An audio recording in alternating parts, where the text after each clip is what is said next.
doing a little bit of prep right now for a meal that I'm going to cook tomorrow, but I thought I would show this to you now. This is day 38 of our self-isolation stay-at-home period. So we're cooking a lot of food, and we're trying to make food that stretches well into a couple of days. So one of the dinner parties that I had planned before the world went crazy was to have a French dinner party that I was going to celebrate some French wine, and I was going to make beef bourguignon. And I was going to pair this whole wine and dine experience with a art exhibit that is in town featuring French artists. Different plan, and here we are. So I just want to show you what I'm doing to prep my meal for tomorrow. I have this lovely, beautiful, fresh 5-pound piece of chuck roast. However, I only want to use 3 pounds, and because we are trying to extend our stay-at-home period and not run out to the store all the time, I am going to cut off a part of this roast, and I'm going to measure it in my handy-dandy food scale that is probably as old as before iPhones were ever invented. Anyway, it's going to be delicious, and we're going to make beef bourguignon, and we're going to pair it with some lovely French wine that I'll talk about. Okay, we are ready to sear our meat. I have cut up our nice, beautiful beef into, if I can get a piece of it, 1-inch cubes, and I am searing them separately in the pan so that they don't touch, getting a crust on them, and then letting them rest before we're going to put them back in with all the vegetables and the wine. Cheers! We are continuing on our adventure to cook beef bourguignon. So I'm drinking some wine, because one of the beauties of beef bourguignon is that you cook it in an entire bottle of wine. So I'm we're sipping a Côte de Rhône, which we are going to cook our beef in. And I have prepped practically everything and ready to start mixing the beauty of the beef bourguignon, which is French stew. And then we'll put it in the oven for a slow and low simmering extravaganza. And here are our ingredients. We have our beautifully seared beef. We have our rendered bacon that we cook the beef in the bacon fat, carrots, onions, and cremini mushrooms. And of course, the wine. Here we are.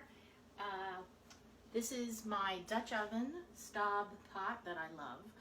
And this is where we cook the bacon and we seared the meat. And now we're going to start adding the vegetables and the layers of goodness before we put the whole pot into the oven for slow and low. So it is day 40 of our self-isolation due to the COVID crisis. So a little bit of this recipe has been altered to deal with what we have and not what we need to go to the store for. So in a traditional beef bourguignon, you would have some beautiful large carrots cut into, maybe I would do 1-inch chunks, but instead we're using baby carrots. And I have a pound, and I have taken 1 large onion and sliced it into half moons. And I'm going to add that.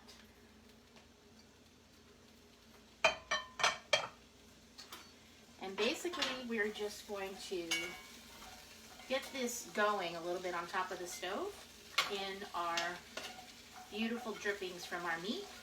And once these soften and get a little bit of a start, then we'll add our next layer.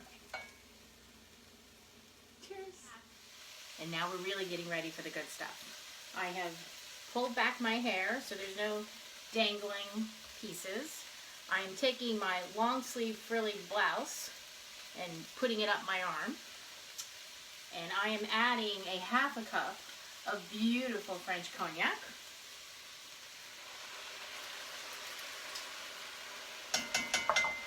And we are going to, woo! Wow, that was close.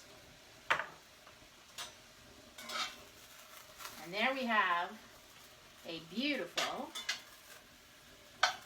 flame-induced cognac sear. Another lesson to be learned, always use a metal spoon, not a wooden one, when you're dealing with flames.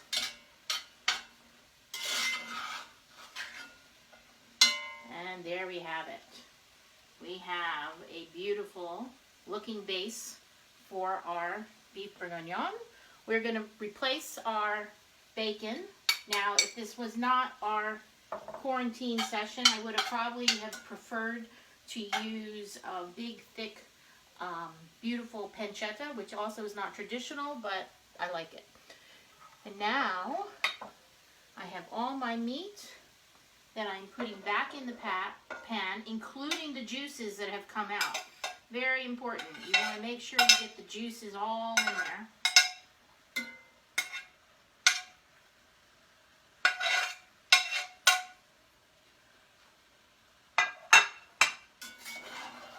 Oh gosh, this is beautiful. Now I have to admit, this dinner was supposed to be part of a French dinner party I was having to feature some beautiful Merlot that was actually produced in California, but my friends who put this beautiful vineyard and sipping experience together into a bottle are French. So I keep calling it my French wine even though it's from Sonoma. And I'll show you that later. Oh, beautiful. Okay, so we have our bacon, our beef, our carrots and onions in the pan, and all the juices, our cognac, and now we are going to add a full bottle of Côte de Rhône, which traditionally is a good, beautiful Grenache, but it also can be a Mourvedre, a Cisnault, in reds. The whites are also, and there's rosés as well. So Côte de Rhône is really the region. It's not the type of wine, but it does designate Rhône grapes, Rhône varietals. Okay. All right, so our beef is now soaking in the wine, and it is time for our aromatics, which I need to go trim from the garden. Welcome back. And we did not put the entire bottle in because we left a little sipping for the chef. Cheers. Okay, so our lovely, lovely beef bourguignon has been simmering just a few minutes, getting to know each other, everybody in the pot. And now we're going to add another layer of flavor after our flambe. I have here a cup of instant beef bouillon where I have put in 2 teaspoons or diluted and stirred in tomato paste. So we're going to add that to our pot. Just give it a little bit of a rough stir so we make sure all that wine gets to know the tomato paste and the beef broth.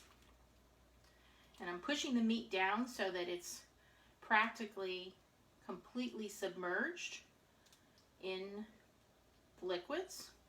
And now I'm going to take a tablespoon, actually a teaspoon, of fresh thyme from the garden. If you're using dried, I would use half of that. Dried herbs have a more concentration than fresh herbs. Equally as good, but if you have fresh, it's great to use it. So, here we go. We're going to put our lid on. Oh, heavy.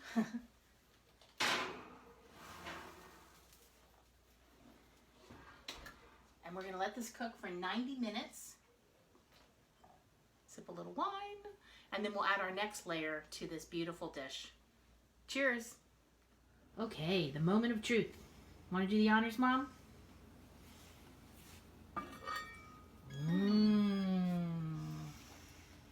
Yummy. Now we're going to add our mushrooms and put it back in to the oven. Our beef bourguignon has been simmering in the oven for just under 2 hours.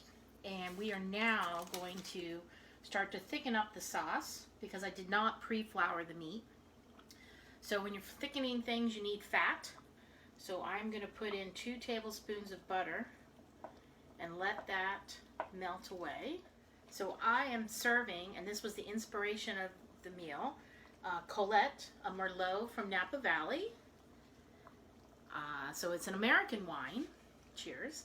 However, it was made by a friend of mine who is from France and is a sommelier, and she went into her passion. Her family's passion has some vineyards and winery in France, but this was her first individual venture, and she made this lovely, lovely Merlot, which we are going to have with our beef bourguignon.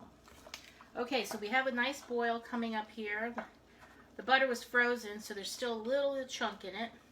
But that's the whole point. I need a boil going. So I'm going to add my slurry. This is what I do to thicken up broths, make gravies. It is 2 parts flour or cornstarch and 3 parts wine. So I am just going to slow pour this into my beef bourguignon and let the magical science of the heat counteract and make our broth just a little bit thicker, just enough so it comes on the back of the spoon. What you want to see is that. I don't know if you can, but you want to see the back of the spoon, draw a line, and if there's a division between the liquid and the dry part, then you have thickness on its way. So I actually have some flour that looks a little clump in here. So I'm going to add just a tad so that I can get some more thickness.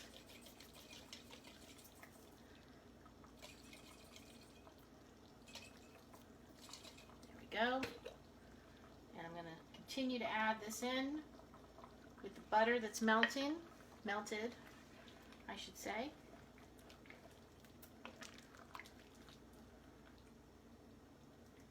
Oh, this is beautiful.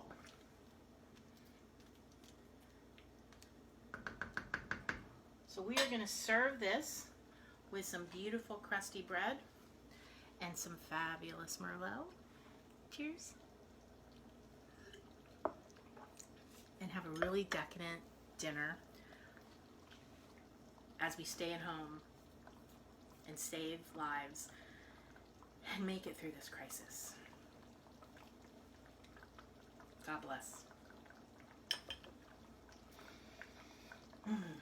Live life, taste life, my friends. Cheers.